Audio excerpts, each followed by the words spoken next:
বাংলাদেশি পণ্যে যুক্তরাষ্ট্রের ৩৫% শুল্ক আরোপ, বাণিজ্য উপদেষ্টার সঙ্গে বৈঠককাল ইতিবাচক ফলের আশা অর্থ উপদেষ্টাদের। কারণ এই যেটা দিয়েছে সেটা ঠিক অফিসিয়াল তো, এটা ইউএসটিআর এর সাথে যখন আলাপ করবে উনি ম্যান্ডেটরি এর আগে 3 দিন আগে কথা বলেছে, কালকের পর আমরা বুঝতে পারব। বাংলাদেশি পণ্যে যুক্তরাষ্ট্রের বাড়তি শুল্ক আরোপে রপ্তানি পিছিয়ে পড়ার শঙ্কা ব্যবসায়ীদের, কৌশলী হওয়ার পরামর্শ অর্থনীতিবিদদের। 3 নির্বাচনকে বৈধ বলা বিদেশি পর্যটকরা এবার সুযোগ পাবে না, জানালেন সিএসি, আগ্রহ জানিয়ে ইইউ সহ বিভিন্ন সংস্থার চিঠি। রাজধানীর উত্তরা ও মিরপুরে জুলাই আগস্ট হত্যাকাণ্ডের খুনিরা এলাকায় প্রকাশ্যে ঘুরে বেড়াচ্ছে, নিরাপত্তা শঙ্কায় শহীদ পরিবারগুলো। অস্থির চালের বাজার চাঁপাইনবাবগঞ্জে 2 সপ্তাহের ব্যবধানে কেজিতে বেড়েছে 8 টাকা পর্যন্ত, চাল কল মালিকদের দুষছেন ব্যবসায়ীরা। এবং চট্টগ্রামে ডেঙ্গুর পাশাপাশি বাড়ছে করোনার আক্রান্তের সংখ্যা, সঠিক পদ্ধতি ওষুধ প্রয়োগ করে লার্ভা ধ্বংস করার পরামর্শ বিশেষজ্ঞদের।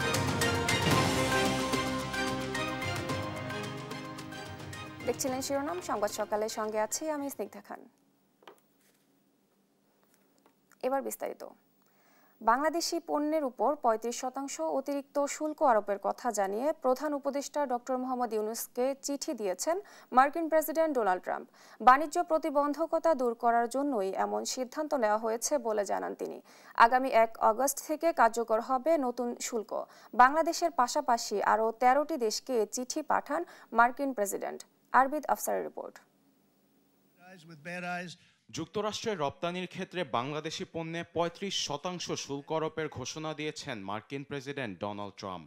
যুক্তরাষ্ট্রের স্থানীয় সময় সোমবার প্রধান উপদেষ্টা ডক্টর মোহাম্মদ ইউনূসকে লেখা এক চিঠিতে ট্রাম্প এ তথ্য জানান, যা আগস্টের শুরু থেকে কার্যকর করা হবে।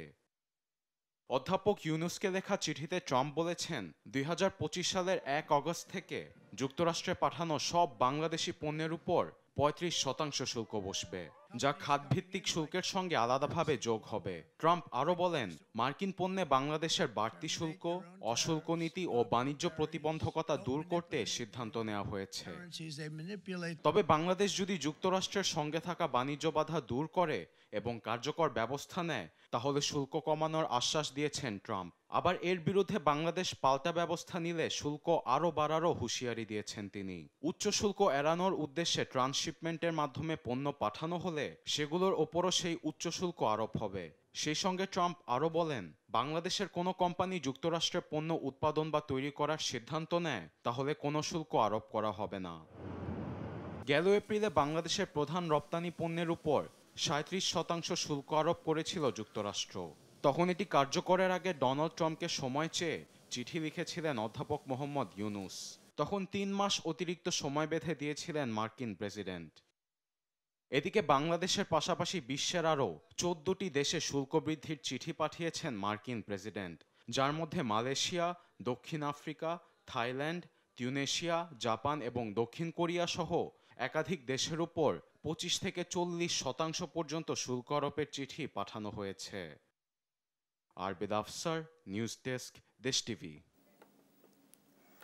শুল্ক হার নিয়ে বৃহস্পতিবার মার্কিন প্রশাসনের সঙ্গে বৈঠক করবে বাংলাদেশ। ইতোমধ্যে দেশটিতে অবস্থান করছেন বাণিজ্য উপদেষ্টা শেখ বশিরউদ্দিনের নেতৃত্বে প্রতিনিধি দল। দুপক্ষের মধ্যে ইতিবাচক আলোচনা হবে এমন আশা জানিয়ে অর্থ উপদেষ্টা ডক্টর সালেউদ্দিন আহমেদ বলেন, এরপরে পরবর্তী পদক্ষেপ নেওয়া হবে। সচিবালয়ে সরকারি ক্রয় সংক্রান্ত উপদেষ্টা কমিটির বৈঠক শেষে এসব কথা বলেন তিনি। জানান, বাজেট ঘাটতি কমাতে আদায় পদ্ধতিতে পরিবর্তন আনা হচ্ছে। তৌফিক মাহমুদ মুন্নার রিপোর্ট। মার্কিন প্রেসিডেন্ট ডোনাল্ড ট্রাম্প 14টি দেশের উপরে পরিবর্তিত শুল্ক হার ঘোষণা দিয়েছেন, যেখানে বাংলাদেশি পণ্যে 35% শুল্ক আরোপের কথা জানিয়েছেন প্রধান উপদেষ্টা ডক্টর মোহাম্মদ ইউনূসকে চিঠি পাঠিয়েছেন ডোনাল্ড ট্রাম্প, যা কার্যকর হবে 1 আগস্ট থেকে। মঙ্গলবার সকালে সচিবালয়ে সরকারি ক্রয় সংক্রান্ত উপদেষ্টা কমিটির বৈঠক শেষে সাংবাদিকদের মুখোমুখি হন অর্থ উপদেষ্টা ডক্টর সালেউদ্দিন আহমেদ। বলেন, শুল্ক আরোপ নিয়ে বুধবার মার্কিন প্রশাসনের সঙ্গে বৈঠক করবেন বাণিজ্য উপদেষ্টা। আলোচনার প্রেক্ষিতে পরবর্তী পদক্ষেপ নেওয়া হবে। এখন ওইখানে আমাদের বাণিজ্য উপদেষ্টা আছেন, উনি 3 দিন আগে গেছেন, আজকেই কমার্স শরীফ যাচ্ছে। 8 তারিখে মিটিং, মানে আমাদের ওদের 8 তারিখ মানে কালকে খুব ভোরবেলা। ওই মিটিংয়ের পর আমরা বুঝতে পারবো, কারণ এই যেটা দিয়েছে সেটা ঠিক অফিসিয়াল তো না, এটা ইউএসটিআর এর সাথে যখন আলাপ করবে উনি ম্যান্ডেটরি এর আগে 3 দিন আগে কথা বলেছে, কালকের পর আমরা বুঝতে পারছি। চলতি বছরের রাজস্ব আদায় নিয়ে উপদেষ্টা বলেন খুব বেশি রাজস্ব ঘাটতি হয়নি, পদ্ধতি পরিবর্তন করে আগামীতে রাজস্ব বাড়ানো হবে। এইবার যা হয়েছে মোটামুটি আমি বলছি একেবারে খুব বিরাট গ্যাপ না, আর আগামী বছর আমরা চেষ্টা করছি শুধু ট্যাক্স ভেট না দিয়ে সিস্টেমটা চেঞ্জ করলে দেখবেন কালেকশনটা অনেক বেশি হবে। এদিকে বাণিজ্য সচিব মাহবুবুর রহমান জানিয়েছেন যুক্তরাষ্ট্রের সংশ্লিষ্ট প্রতিনিধি দলের সঙ্গে বাংলাদেশের বাণিজ্য ও প্রতিরক্ষা উপদেষ্টা এবং বাণিজ্য সচিবের সাথে বৈঠক হবে আগামী 10 ও 11 জুলাই। আলোচনার দরজা যেহেতু খোলা আছে, কাজে কিছু একটা আউটকাম তো আমরা আশা করি সবসময়ের জন্যই। মোটা দাগে আমাদের যুক্তিগুলো থাকবে প্রথমত শুল্ক কমানো, এবং দ্বিতীয়ত হলো যে আমাদের ট্রেড রিলেটেড আরও যে ইস্যুসগুলো আছে সেগুলোকে আমরা যাতে করে অসুবিধাজনক পরিস্থিতি না পড়ি। মোদ্দা কথা হলো যে আমাদের প্রধান বিবেচ্য বাংলাদেশের জন্য প্রধান বিবেচ্য হলো আমাদের বাণিজ্য স্বার্থ সংরক্ষণ করা এবং যুক্তরাষ্ট্রের বাজারে বাংলাদেশের যে এক্সিস্টিং বাণিজ্য আছে সেই বাণিজ্যটা রক্ষা করা। বাণিজ্য স্বার্থ রক্ষায় সরকার আন্তরিকভাবে কাজ করছে বলে জানান বাণিজ্য সচিব। তৌফিক মাহমুদ মুন্না, দেশ টিভি, ঢাকা। 1 আগস্ট থেকে যুক্তরাষ্ট্রে বাংলাদেশি পণ্য 35% শুল্ক আরোপ হলে রপ্তানিতে বিশ্ববাজারে বাংলাদেশ পিছিয়ে পড়বে বলে মনে করছেন বিজিএমইএ সভাপতি মাহমুদ হাসান খান। এজন্য প্রধান উপদেষ্টার হস্তক্ষেপের কথাও জানান তিনি। এদিকে প্রতিযোগিতামূলক বাজারে টিকে থাকতে ভিয়েতনামের মতো যুক্তরাষ্ট্রের জন্য শূন্য শুল্কের কৌশল অবলম্বনের পরামর্শ দিয়েছেন অর্থনীতিবিদরা। বিস্তারিত মোহাম্মদ আলাউদ্দিনের রিপোর্ট। গেল এপ্রিলে বাংলাদেশি পণ্য যুক্তরাষ্ট্রে প্রবেশে নতুন 37% শুল্ক আরোপ করে ট্রাম্প, যা বাংলাদেশি রপ্তানিকারকদের জন্য গলার কাটা হয়ে দাঁড়িয়েছিল। পরিস্থিতি সামাল দিতে ট্রাম্পকে চিঠি লিখেন প্রধান উপদেষ্টা ডক্টর মোহাম্মদ ইউনুস। জবাবে অন্যান্য দেশের মতো বাংলাদেশের জন্য 3 মাসের জন্য নতুন শুল্ক হার স্থগিত করেছিল ট্রাম্প। কিন্তু 7 জুলাই 35% শুল্ক আরোপের সিদ্ধান্ত নিয়ে ডক্টর মোহাম্মদ ইউনুসকে ফিরতি চিঠি পাঠায় মার্কিন প্রেসিডেন্ট ডোনাল্ড ট্রাম্প। এদিকে শুল্ক কমাতে ওয়াশিংটনের সঙ্গে 9 জুলাই আবারও আলোচনায় বসতে যাচ্ছে ঢাকা। এ ব্যাপারে বিজিএমএ সভাপতি মাহমুদ হাসান খান বলেন, বিশ্বে প্রতিযোগিতামূলক বাজারে টিকে থাকতে এই শুল্ক হার আরও কমাতে হবে। এজন্য বাণিজ্য মন্ত্রণালয়ের পাশাপাশি প্রধান উপদেষ্টা হস্তক্ষেপ করলে আশাব্যঞ্জক ফল পাওয়া যাবে বলেও জানান তিনি। দেখেন 35% শুল্ক যদি থাকে ইউএস গুডসের উপরে, সেটা হবে বিপর্যয়কর আমাদের জন্য। কারণ হচ্ছে আমাদের টোটাল এক্সপোর্টের 20% আমরা ইউএসএতে করি। সেটার ক্ষেত্রে আমাদের যে প্রতিযোগিতার সক্ষমতা সেটা কমে আসবে, কারণ আমাদের কম্পিটিটিভ কান্ট্রির চেয়ে আমাদের যদি ট্যারিফের পরিমাণ 10 থেকে 15% পার্থক্য থাকে, সেইটা হলো অ্যাডজাস্ট করা খুব একদম অসম্ভব বিষয়। বাণিজ্য উপদেষ্টা নিজেই এখন এটার মধ্যে ইনভলভ হয়েছেন। আমরা মনে করি প্রধান উপদেষ্টার এটাতে ইনভলভ হওয়া উচিত, তাইলে একটা ভালো বা আমাদের এক্সপেক্টেড রেজাল্ট পাওয়া সম্ভব। এদিকে বাণিজ্য কৌশল হিসেবে ভিয়েতনামের মতো বাংলাদেশকেও যুক্তরাষ্ট্রের পণ্যে শুল্ক কমিয়ে সমঝোতায় আসার পরামর্শ দেন অর্থনীতিবিদ মোহাম্মদ মাজিদুল হক। পাল্টা শুল্ক নীতির যে নেগোসিয়েশনের বিষয়টা যদি আমরা সফল না হয়, তাহলে কি বাংলাদেশের অর্থনীতি কিন্তু সামনের দিকে এগিয়ে যাওয়ার জন্য অনেক পিছিয়ে পড়বে এবং প্রতিদ্বন্দ্বী দেশ থেকে অনেক পিছিয়ে পড়বে। কারণ বাংলাদেশের অর্থনীতির ক্ষেত্রে যারা প্রতিদ্বন্দ্বী, ভিয়েতনাম বলেন, থাইল্যান্ড বলেন, লাওস বলেন, তারা যদি সফলভাবে মার্কিন যুক্তরাষ্ট্রের সাথে পাল্টা শুল্ক নীতির বিষয়ে যদি আপনার আলোচনা করে ফলপ্রসূ রেজাল্ট পায়, ফলাফল পায়, তাহলে কিন্তু বাংলাদেশ অনেক পিছিয়ে যাবে। এজন্য আপনার ট্রাম্প প্রশাসনের আরোপ করা যে পাল্টা শুল্ক নীতি, এটা থেকে বেরিয়ে আসার জন্য বাংলাদেশের আপনার কূটনৈতিক সক্ষমতা বাড়াতে হবে। ভবিষ্যতে এই ধরনের সংকট মোকাবিলায় রপ্তানিতে বৈচিত্র্য আনার পাশাপাশি বিশ্বজুড়ে নতুন বাজার খোঁজার পরামর্শ দেন তিনি। টিকে থাকতে পারবে না। সুতরাং মোহাম্মদ আলাউদ্দিন, দেশ টিভি, ঢাকা। বিগত 3 নির্বাচনকে বৈধ বলা বিদেশি পর্যবেক্ষকদের আসন্ন জাতীয় নির্বাচন পর্যবেক্ষণের সুযোগ দেওয়া হবে না বলে জানিয়েছেন সিইসি এএমএম নাসির উদ্দিন। জানান, আগামী নির্বাচন পর্যবেক্ষণে আগ্রহ জানিয়ে ইইউ সহ অনেক বিদেশি পর্যবেক্ষক চিঠি দিয়েছে।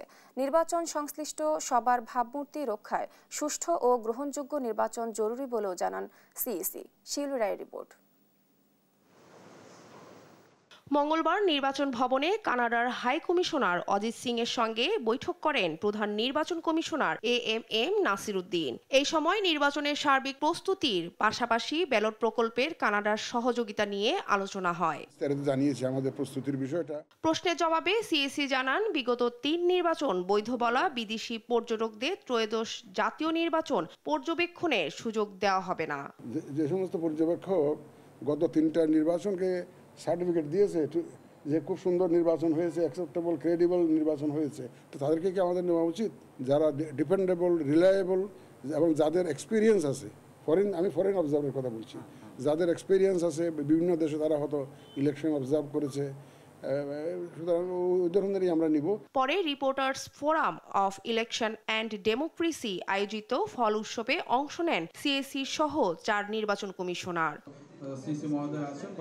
এই সময় সিএসি বলেন, নির্বাচনের সঙ্গে জড়িত সবার ভাবমূর্তি ফিরিয়ে আনতে সুষ্ঠু, গ্রহণযোগ্য ও স্বচ্ছ নির্বাচনের বিকল্প নেই। ভোটের সাথে সম্পৃক্ত যারা থাকবেন তাদের কাছে আমার একটা আবেদন থাকবে আপনাদের মাধ্যমে।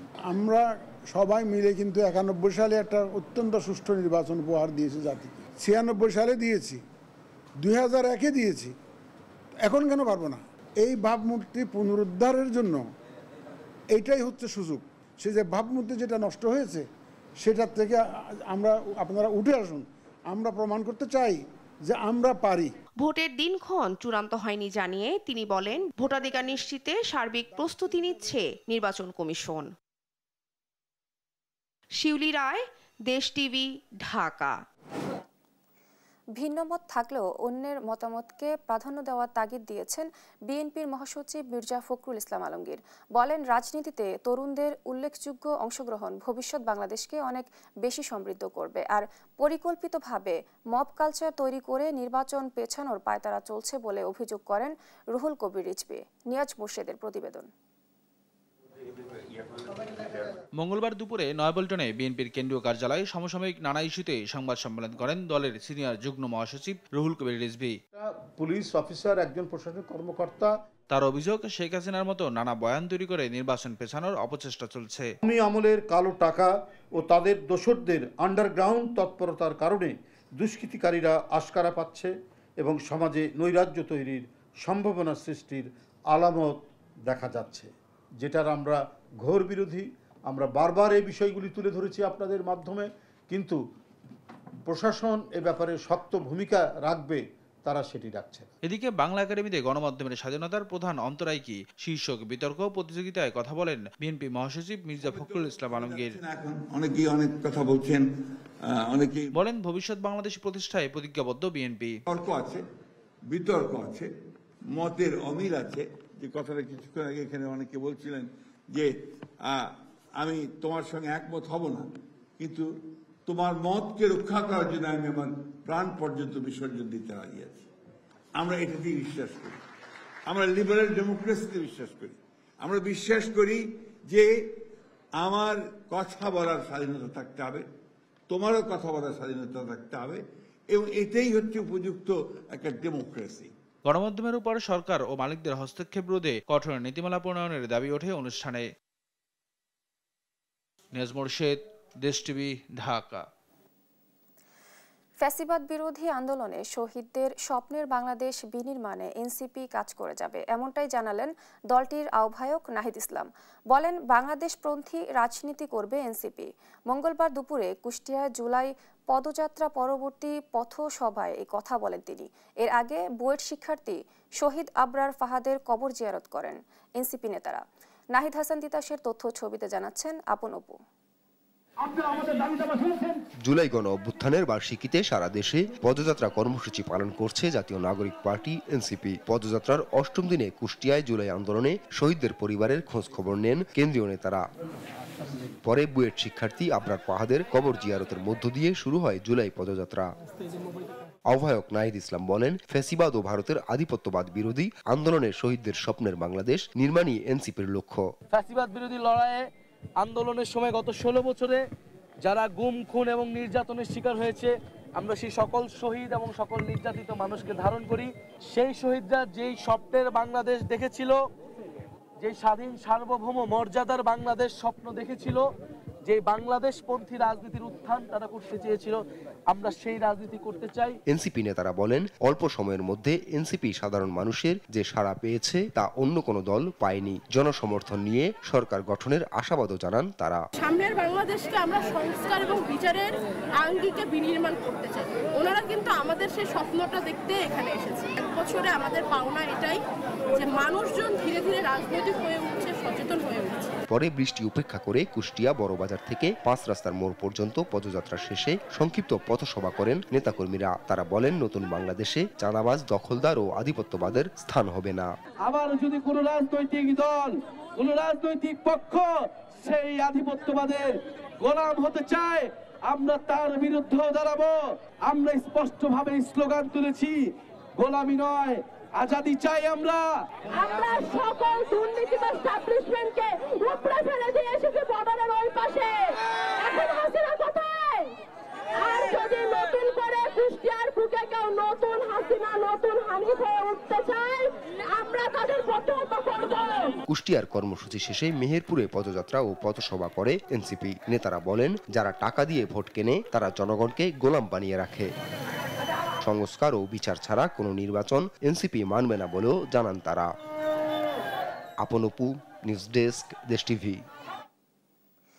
গেল বছর 5 আগস্ট শেখ হাসিনা দেশ ছেড়ে পালানোর দিনে অসংখ্য শহীদের সাক্ষী হয়েছে রাজধানী উত্তরা ও মিরপুর। নির্বিচারে গুলি করে হত্যা করা হয়েছে ছাত্র জনতাকে। তবে এখনও খুনিরা প্রকাশ্যে এলাকায় ঘুরে বেড়ানোয় নিরাপত্তা শঙ্কায় শহীদ পরিবারগুলো। তাই দ্রুত বিচার প্রক্রিয়া শেষ করতে সরকারের প্রতি আহ্বান তাদের। হাসান আল মাহমুদের রিপোর্ট। 5 আগস্ট শেখ হাসিনা পালিয়ে যাওয়ার সংবাদে বাঁধভাঙ্গা উল্লাসে সড়কে ঢল নামে ছাত্র জনতার। সেই স্রোতেই উত্তরা এলাকায় দেখা যায় হাফেজ রেদওয়ান ইসলামকে। 16 বছরের স্বৈরাচার পতনের যে উচ্ছ্বাস নামে সড়কে, সন্ধ্যা নামার আগেই তা ম্লান হয় রেদওয়ানের পরিবারে। ঘাতকের বুলেট কেড়ে নেয় রেদওয়ান ইসলামের প্রাণ। জুলাই জুড়ে আন্দোলনের সামনের সারিতে ছিলেন রেদওয়ান ইসলাম। সহপাঠীদের মনে এখন তা শুধুই স্মৃতি। 4টার পর নাগাদ শুধু এলেপাতারি গুলি থানার ওদিক থেকে, ওই গুলিতে শুধু রেদওয়ান না, অনেক লোক আপনার আহত হয়েছে। টঙ্গীর দত্তপাড়া এলাকায় ভাড়া বাসায় থাকতেন পরিবার নিয়ে। 6 মাসের সন্তান কোলে নিয়ে স্বৈরাচার হঠাতে প্রয়োজনে জীবন দেওয়ার কথা বলতেন মায়ের কাছে। তা যে বাস্তবে হয়ে যাবে কল্পনাও করেননি রেদওয়ানের মা। তা আমি যদি একবার কোনো সময় শহীদ হইতে পারি, তাহলে আমার ছেলেটা আছে, তোমরা সবাই ছেলেটার পক্ষে দেখিও, আল্লাহও দেখবে, তোমরাও দেখবা। আন্দোলনের সময় যারা নানাভাবে হুমকি দিয়েছিল, এখনো তারা ঘুরে বেড়াচ্ছেন প্রকাশ্যে। এমন হত্যাকাণ্ডের বিচার প্রক্রিয়া শুরু না হয় ক্ষুব্ধ রেদওয়ানের পরিবার। এখানে গুলি করছে, অনেক মানুষকে বুকের রক্ত ঝরাইছে, অনেক মানুষকে শহীদ করছে। আমার কথা হলো, এই শেখ হাসিনা খুনির যেন আমরা বিচার চাই, শাস্তি চাই। গেল বছর জুলাই অভ্যুত্থানে আন্দোলনের অন্যতম কেন্দ্রবিন্দু ছিল মিরপুর 10 নম্বর। 4 আগস্ট আওয়ামী সন্ত্রাসীদের সাথে ছাত্র জনতার দফায় দফায় সংঘর্ষের পর দুপুরে এই চত্বর দখল নেয় ছাত্র জনতা। একই সাথে 5 আগস্ট গণভবনমুখী গণ অভ্যুত্থানের মিছিল, সেটিও সূচনা করেছিল মিরপুর 10 নম্বর থেকে। এখানকার প্রতিটি ইঞ্চি মাটিতে লেগে আছে অসংখ্য শহীদের রক্ত। 5 আগস্ট বিজয় মিছিলে নির্বিচারে গুলিতে শহীদ হন স্থানীয় কম্পিউটার অপারেটর আনোয়ার হোসেন পাটোয়ারি। স্থানীয় একটি হাসপাতালে অসংখ্য লাশের সঙ্গে শহীদ আনোয়ারকে আবিষ্কার করেন ভাই আব্দুল্লাহ আল মারুফ। তো 10 নম্বর আজমল হাসপাতালে গিয়ে দেখি যে ভাইয়া সহ আর 5 থেকে 7 জন নিচে শোয়া। পরিবারের বড় ছেলেকে হারিয়ে এখনো পাগল প্রায় পিতা আলামিন পাটোয়ারি। 4 ভাই 2 বোনের মধ্যে সবার বড় হওয়ায় পরিবারের সব দায়িত্ব সামলিয়ে জীবনটুকুও বিলিয়ে দিলেন স্বৈরাচার হঠাতে। তবে বিচারের ধীরগতিতে আক্ষেপ পরিবারের। কেমন জানি আমার থেকে হাজার হাজার টনের মতো লাগতেছে আমার ছেলের লাশটা। আজকে এই ছেলের দেশের আজকে রক্তের বিনিময়ে আমরা আজকে নতুন দেশ চাই। জুলাই জুড়ে সব হত্যাকাণ্ডের দ্রুত বিচার নিশ্চিতের দাবি জানান শহীদ আনোয়ারের পিতা। হাসান আল মাহমুদ, দেশ টিভি, ঢাকা। রাজধানীর শাহবাগে জুলাই শহীদ স্মৃতি ফাউন্ডেশনের অফিস কক্ষে ভাঙচুর চালিয়েছেন জুলাই গণ অভ্যুত্থানে আহত কয়েকজন ব্যক্তি। মঙ্গলবার সন্ধ্যার পর বারডেম হাসপাতালের পাশের ওই কার্যালয়ে প্রথমে তালা লাগিয়ে দেওয়া হয়। এরপর ফাউন্ডেশনের কর্মচারীদের সঙ্গে বাকবিতণ্ডার এক পর্যায়ে উত্তেজিত হয়ে ভাঙচুর করেন উপস্থিত প্রায় ২০ থেকে ২৫ জন জুলাই যোদ্ধা। ভাঙচুরের পর অফিস কক্ষে গিয়ে দেখা যায় অনেকগুলো চেয়ার এলোমেলোভাবে ছড়িয়ে ছিটিয়ে রয়েছে। ভাঙচুর করা হয়েছে পানির ফিল্টার ও ৩টি দরজার গ্লাস।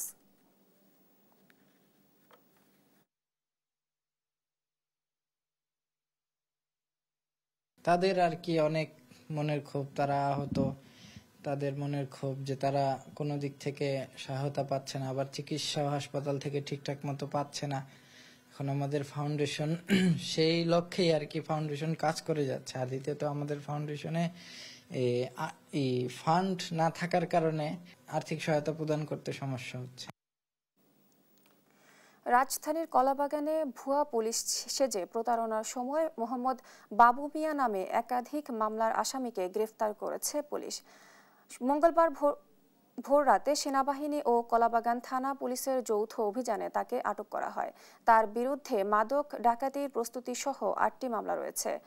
আটকের পর ঘটনাস্থল থেকে পুলিশের পোশাক, খেলনা, রিভলভার উদ্ধার করা হয়। এ সময় কলাবাগান থানার ওসি ফজলে আশিক জানান তার আরেক সহযোগী সিয়াম পালিয়ে গেছে।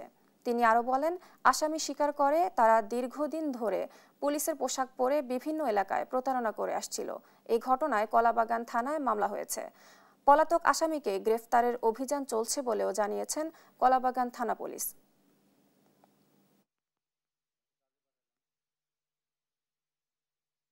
রাস্তাঘাটে বিভিন্ন সময় সে পুলিশের পোশাক পরে বিভিন্ন জায়গায় গাড়ি ঘোড়া থামায় সে তল্লাশি করত রীতিমতো। ছিনতাইয়ের সাথেও জড়িত, সে মাদক ক্রয় বিক্রয়ের সাথেও জড়িত। তার বাড়ি থেকে আমরা আরও অনেক পুলিশের পোশাক আমরা উদ্ধার করতে পেরেছি এবং খেলনা পিস্তলও আমরা পেয়েছি তার বাসা থেকে। চট্টগ্রামে করোনা ও ডেঙ্গুর কারণে উদ্বিগ্ন নগরবাসী। এদিকে যেমন ডেঙ্গু আক্রান্তের সংখ্যা বাড়ছে, পাশাপাশি বাড়ছে করোনায় আক্রান্ত মৃত্যু সংখ্যাও। গেল এক মাসে করোনা আক্রান্ত হয়ে মারা গেছেন 7 জন। আর এবছর ডেঙ্গুতে 2 জনের মৃত্যুসহ আক্রান্ত হয়েছে 450 জন।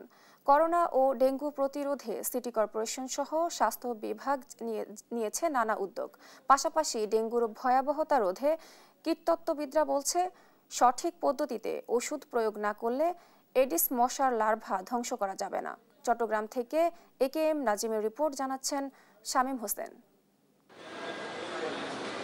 বছরের শুরু থেকেই চট্টগ্রাম নগরীতে ডেঙ্গুর প্রকোপ শুরু হলেও জুন থেকে প্রকোপ বাড়ছে করোনার। ইতিমধ্যে করোনায় মারা গেছেন 7 জন আর আক্রান্ত হয়েছেন 184 জন। এবছর ডেঙ্গুতে 2 জনের মৃত্যুসহ আক্রান্ত হয়েছেন 450 জন। কারো জ্বর বা উপসর্গ দেখা দিলে দ্রুত চিকিৎসকের পরামর্শ নেয়ার পরামর্শ দিয়েছেন বিশেষজ্ঞরা। 2 ক্ষেত্রে চিকিৎসা মোটামুটি আমরা সেম। এইগুলাকে আইসিইউ কেয়ারে যদি রাখতে পারি এবং অক্সিজেন সাপোর্ট দিয়ে যদি রাখতে পারি, তাহলে আমরা রোগীদেরকে খুব দ্রুত চিকিৎসা দিয়ে মৃত্যুর হাত থেকে আমরা উদ্ধার করতে পারবো। লাংসের সাথে যে রক্তনালীগুলো আছে, যাকে আমরা পালমোনারি এম্বোলিজম, যেখানে আমরা রক্ত জমাট বেঁধে যায়, এই 2টা মেইন কারণ হচ্ছে যে আসলে করোনা রোগীর মৃত্যুর কারণ। আর শুধু বর্ষাকালেই নয়, পুরো বছর জুড়ে মশা নিধন কার্যক্রম পরিচালনা করার তাগিদ এই কীটতত্ত্ববিদের। এই মসকিউটোকে কমপ্লিটলি কন্ট্রোল যদি করতে চাই, সেটা হচ্ছে যে ওদের লাইফ সাইকেলটা আমাদের জানা দরকার। ওদের লাইফ সাইকেল বেসিক্যালি 7 থেকে 10 দিন। আমরা যে শুধু রেনি সিজনটাকে এমফাসাইজ করি বা বলি যে রেনি সিজনে কন্ট্রোলিং যে ব্যাপারটা আমাদের মধ্যে ঘটে, এটার থেকে আমার মনে হয় যে ইয়ার রাউন্ড আমাদের এটার বিষয়ে সচেতন থাকা উচিত। ডেঙ্গু ও করোনার এমন প্রকোপে উদ্বিগ্ন নগরবাসীকে আশ্বস্ত করতে সিটি মেয়র জানান, করোনা প্রতিরোধে আলাদা ডেডিকেটেড হাসপাতাল সহ বিনামূল্যে পরীক্ষার কিট ও টিকার ব্যবস্থা করা হয়েছে। ডেঙ্গুর যে অ্যান্টিজেন টেস্ট, সেই অ্যান্টিজেন টেস্ট আমরা কিন্তু ফ্রি করে দিচ্ছি। আর এখানে করোনার জন্য আপনারা দেখেছেন যে আমি 20 বেডের একটা আইসোলেশন সেন্টার আমরা শুরু করেছি। 15 বেড হচ্ছে, আর 5 বেড আমরা বিস্তার করব। সেখানে আপনারা দেখেছেন যে আমরা অক্সিজেন কনসেন্ট্রেটর থেকে শুরু করে, কন্টিনিউয়াস অক্সিজেন থেকে শুরু করে, এবং সেখানে আমাদের যে স্টাফ নার্সেস আমরা ডক্টর সেখানে আমরা নিয়োগ দিয়েছি। ডেঙ্গু ও করোনা প্রতিরোধে স্বাস্থ্য সচেতনতার পাশাপাশি মশার লার্ভা ধ্বংস, মশা নিধন ও স্বাস্থ্য সেবার সমন্বিত ব্যবস্থা নেওয়া না হলে সামনে পরিস্থিতি আরো ভয়াবহ হতে পারে বলে মত বিশেষজ্ঞদের। শামীম হোসেন, নিউজ ডেস্ক, দেশ টিভি। চালের অন্যতম উৎপাদন এলাকা হিসেবে পরিচিত চাঁপাইনবাবগঞ্জ, সেখানেও চালের বাজার অস্থির। 2 সপ্তাহের ব্যবধানে পাইকারি ও খুচরা পর্যায়ে সব ধরনের চালের দাম কেজিতে বেড়েছে 6 থেকে 8 টাকা পর্যন্ত। ব্যবসায়ীরা বলছেন, প্রাকৃতিক দুর্যোগে ক্ষতিগ্রস্ত হয়েছে ধানের উৎপাদন। এছাড়াও চালের দাম বৃদ্ধির নেপথ্যে রয়েছে চালকল মালিকদের কারসাজি। বাজার মনিটরিংয়ে প্রশাসনের উদ্যোগ না থাকায় চালের দাম কমার কোনো লক্ষণ নেই। সহকর্মী তারেক রহমানের পাঠানো রিপোর্ট জানাচ্ছেন শামীম হোসেন। কোরবানির ঈদের পর থেকেই বাজারে খুচরা পর্যায়ে সব ধরনের চালের দাম 5 থেকে 8 টাকা পর্যন্ত বেড়েছে। সেই দাম এখন পর্যন্ত আর কমেনি। বাজারে প্রতি কেজি মিনিকেট চাল এখন 85 টাকায় বিক্রি হচ্ছে। ঈদের আগে চালের কেজি ছিল 78 থেকে 80 টাকা। এছাড়া খুচরা বাজারে প্রতি কেজি স্বর্ণা 58 থেকে 60 টাকা, ব্রি 28 ও ব্রি 29 জাতের চাল 62 থেকে 65 টাকায় বিক্রি হচ্ছে। অটো রাইস মিল মালিকদের অবৈধ মজুতের কারণে বাজারে ধানের দাম বেড়েছে বলে অভিযোগ ব্যবসায়ীদের। এছাড়া টানা বৃষ্টির কারণে চালের উৎপাদন ব্যাহত হচ্ছে বলে জানান তারা। বর্ষার কারণে মিল মালিকেরা, মিল চাতারা যারা ব্যবসা করে তারা উৎসাহিত করতে পারছে না এবং বাজারের চাহিদা অনুযায়ী আমদানি কম। এখন বর্তমানে ক্যাশ ক্যাপিটাল, মিলালা স্টক, বাড়িওয়ালা, ধানালা, যারা জমিওয়ালা স্টক প্রয়োজন মতন ধান বেচে, আর এখন ওই যখন দাম উঠে তখন বেচে, নাহলে বেচে না। আমরা যার কাছে কেনা বেচা করি, ওই আবহাওয়া খারাপ, চাতালে চাউল হচ্ছে না, রোদ টোদ হলে ঠিক স্বাভাবিক হয়ে যাবে। চাউলের দাম বাড়ার মেন কারণ হলো ধান নষ্ট হয়ে গেছে বৃষ্টির জন্য। খুচরা বিক্রেতারা জানান, গেল 2 সপ্তাহে মিনিকেট চালের দাম কেজি প্রতি 6 থেকে 8 টাকা বেড়েছে, আর মোটা ও মাঝারি চালের দাম কেজিতে বেড়েছে 2 থেকে 3 টাকা। ভরা মৌসুমে এভাবে চালের দাম বৃদ্ধি অযৌক্তিক বলে জানান তারা। 28 চাউল আগে বিক্রি করতাম 66 টাকা, এখন 68 বেচছি, 70 বেচছি। পুরাতন স্বর্ণার চাউল আপনার মনে করলেন যে 55-56 বেচতাম, এখন 58 বেচছি। 28 আপনার ভালো যেটা আপনার কোয়ালিটি, এটা 75 বেচছি। মিল ব্যবসায়ী এরা চাল কিন্তু ঢুকাচ্ছে, ওরা কিন্তু আবার যখন দাম বাড়বে তখন ছাড়বে। এদিকে জেলা কৃষি বিপণন কর্মকর্তার দাবি, চালের বাজার নিয়ন্ত্রণে মনিটরিং করা হচ্ছে নিয়মিত। আমরা কঠোরভাবে বাজার মনিটর করছি, দোকানদারদের বলছি, তবে এটা স্টে করবে না। এখন সমস্যা হয় কি, আমাদের তো লোকজন তো কম, অত তো লোক জনবল আমাদের কম, এটা জানেন। আমাদের মাত্র টোটাল বাংলাদেশ সহকারে আমাদের 976 জন লোক, পুরো বাংলাদেশ। বাজারে চালের সংকট নেই, অথচ দাম বেড়েই চলেছে। এমন পরিস্থিতিতে চালের বাজার নিয়ন্ত্রণে প্রশাসনের যথাযথ পদক্ষেপ জরুরি বলছে সাধারণ মানুষ। শামীম হোসেন, নিউজ ডেস্ক, দেশ টিভি। টানা বৃষ্টিপাত ও উজানের পানিতে ফেনীর পরশুরাম ও ফুলগাজীতে মুহুরী ও সিলোনিয়া নদীর বেড়িবাঁধের 14টি স্থানে ভাঙন দেখা দিয়েছে। মঙ্গলবার রাতে পরশুরাম উপজেলার চিথলিয়া ও মির্জানগর ইউনিয়নের বিভিন্ন স্থানে মুহুরী ও সিলোনিয়া নদীর বেড়িবাঁধ ভেঙে অন্তত 30টি গ্রাম প্লাবিত হয়েছে। এতে কয়েক হাজার পরিবার পানিবন্দী হয়ে পড়েছে। স্থানীয় প্রশাসন জানিয়েছে, মানুষকে নিরাপদ আশ্রয়ে নেওয়া হয়েছে। মুহুরী নদীর পানি বিপদসীমার উপর দিয়ে প্রবাহিত হচ্ছে, ফলে বন্যা পরিস্থিতি সৃষ্টি হয়েছে। জেলা প্রশাসনের পক্ষ থেকে 131টি বিদ্যালয়কে আশ্রয়কেন্দ্র ঘোষণা এবং বন্যার্থদের জন্য খাবার ও 6 লাখ টাকা বরাদ্দ দেওয়া হয়েছে।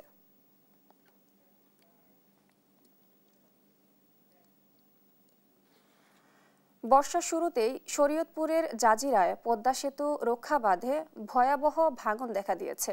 সোমবার বিকেল থেকে 150 মিটার বাঁধ নদীতে ধসে পড়ে। এতে আতঙ্কে ঘরবাড়ি সরিয়ে নিচ্ছে এলাকাবাসী। হুমকিতে রয়েছে আশপাশের রাস্তাঘাট ও শতাধিক বসতবাড়ি। পানি উন্নয়ন বোর্ড জানিয়েছে, ভাঙন রোধে জরুরি ব্যবস্থা নেওয়া হচ্ছে। ক্ষতিগ্রস্ত পরিবারগুলোকে সহায়তার আশ্বাস দিয়েছে স্থানীয় প্রশাসন। সহকর্মী সাইফুল ইসলাম আকাশের পাঠানো তথ্য ও ছবিতে জানাচ্ছেন অঙ্কন চৌধুরী।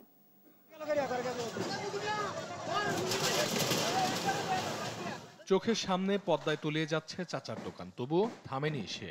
ভাঙার আগেই কাঁধে তুলে নিয়েছে কাঠের গুঁড়ি, চোখে শুধু বাঁচারাকুতি। প্রকৃতির নির্মম আঘাতেও যে শিশু এমন অটল, তার দৃঢ়তায় বড়রাও বিস্মিত। অনেক জায়গা ভাঙতেছে, আমরা বিপদে আছি, আঙ্গ বাঁচান। পদ্মার ভাঙনে শুধু মিজান নয়, আতঙ্কে দিন কাটাচ্ছে অন্তত 600 পরিবার।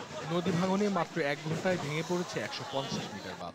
এতে ক্ষতিগ্রস্ত হয় 50টি ঘর ও 9টি দোকান। হঠাৎ করে তীব্র ভাঙন শুরু হয়, প্রথমে ট্রলার পানির গর্ভে বিলীন হয়ে যায় এবং এখানে লঞ্চঘাটের সিঁড়ি ছিল সেটাও চলে যায়। 2টা থেকে আমি মাইকিং করে লোকজন ছড়াই রাখতেছি, জায়গাটা সম্পূর্ণ ঝুঁকিপূর্ণ। হাটে একটা সারের দোকান একবারে অসংখ্য ভাঙনে একবার নদীর ভিতরে চলে যায়। কিছুদিন আগে আমাদের এখানে ভাঙছে, আমরা আবেদন জানাইছি উপদেষ্টা রায়পুর, তারপরে আমাদের জায়গাগুলি ভাঙতেছে, আমরা কই যাবো? পদক্ষেপ না নেওয়ার কারণে অনেকগুলো পরিবার এখন বিলীন হয়ে যাচ্ছে।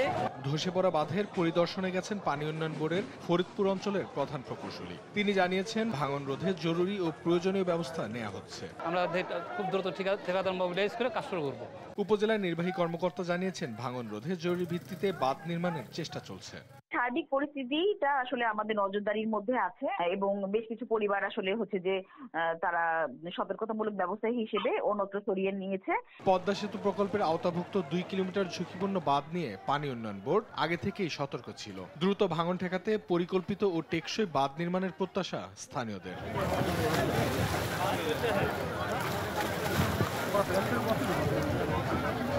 চৌধুরী, নিউজ ডেস্ক, দেশ টিভি।